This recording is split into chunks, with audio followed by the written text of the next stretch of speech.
My story of music and pianos is as follows. It starts with the history of my father, who was born in 1906. He was born in Germany. Unfortunately, he was Jewish. Wrong place to be born. But he he had a tough road to travel. He got a doctorate from the University of Munich, and he preferred probably communication and arts, but they required science. So he uh, he was born Herbert Rosenthal, but later his pen name and acting name was Herbert Rona. He did legally change it when he came to America. But his father, Martin Rosenthal, had hat factories, probably about 16 of them in Germany, and then they fled to Amsterdam in the 20s because of the problem with Hitler that was going on. There he opened up a hat factory there in Amsterdam, but my dad didn't work there. He preferred to do theater, and he was performing in a play one time, and he came back to his apartment and was warned not to go up to his flat because Gestapo was up there gathering Germans with visas and arresting them and sending them back to Germany. So he stayed at his office that night, and the next morning he grabbed his manuscripts and his accordion, and he fled to Palestine, Haifa, which later became Israel. But he took his music and his manuscripts with him. There he bought a resort and called it the Rona House. Again, that was his pen name. And he entertained people there, like Ali Khan, one of the richest people in the world, as one of his favorite customers. And he entertained and played his accordion, and he got attracted to one of his maids and married her, and had my oldest brother was born there. After about 6 or 7 years, things were becoming overpopulated, and he wanted to go to America. And his wife said, "I'm not going. I'm staying here with my parents.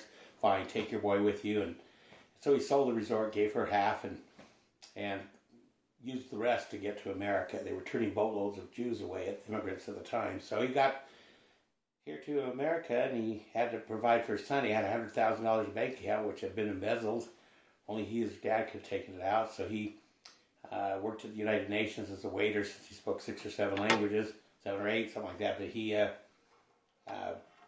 decided to also play his accordion to make some money on the streets, and he started his music there. But he decided he wanted to become a Christian, so he looked in the yellow pages and found a church there named after Jesus Christ, and he story about a Jewish family leaving Jerusalem and taking their sons with them, and started a new America here. So he decided he related to it. So he went to West, and there he met a French lady and married her, and had 4 more kids later with her. All the kids that were born in America started piano at age 5.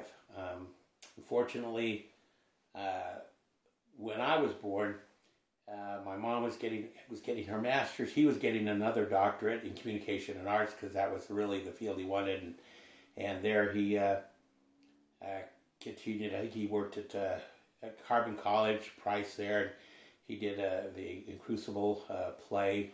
So there's a monument there which said he did that. Anyway, I haven't seen it lately, but it's there. But he had to teach at different universities, Boston and Dayton and South Dakota, because once you graduate from Utah, they don't hire people that graduate from your university, and that was sad. So he had made a mistake there.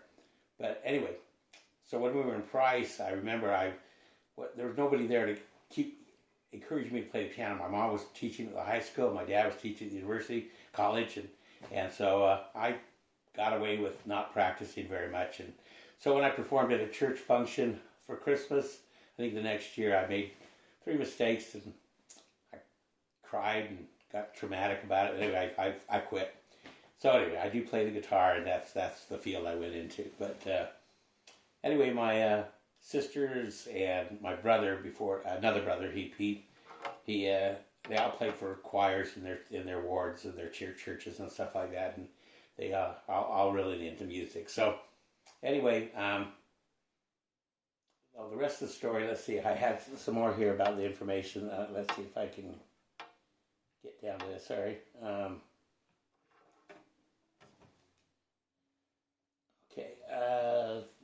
story of the piano is, okay, I just purchased it last year. I hadn't had time to get a realistic year of production on it, but I'm guessing it was about when my dad was born, 1906.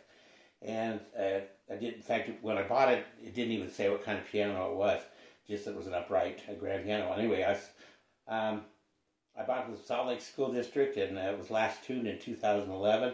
The finish is exquisite. The 5 high notes are silent, and 2 to 3 low notes are whacked up. But anyway, the rest sounds okay, but it's not perfect. It could be tuned, definitely, but the unique tone is all there. Looking forward to hosting future family Christmas or Thanksgiving get-togethers and have a unique piano. And I'll let the 2 aunts, my 2 sisters, do the performing. My wife of 20 years here in America, from the Philippines, also self-taught herself the piano, so she'll play too. But anyway, maybe this will be our second 100 years on this piano, and it'll be my heirloom to my family. And in fact, I got a birthday coming up in 5 days, and I'll be 70 years old. So I don't think I'll make it the 100 years, but we'll see. All right, thank you. Take care.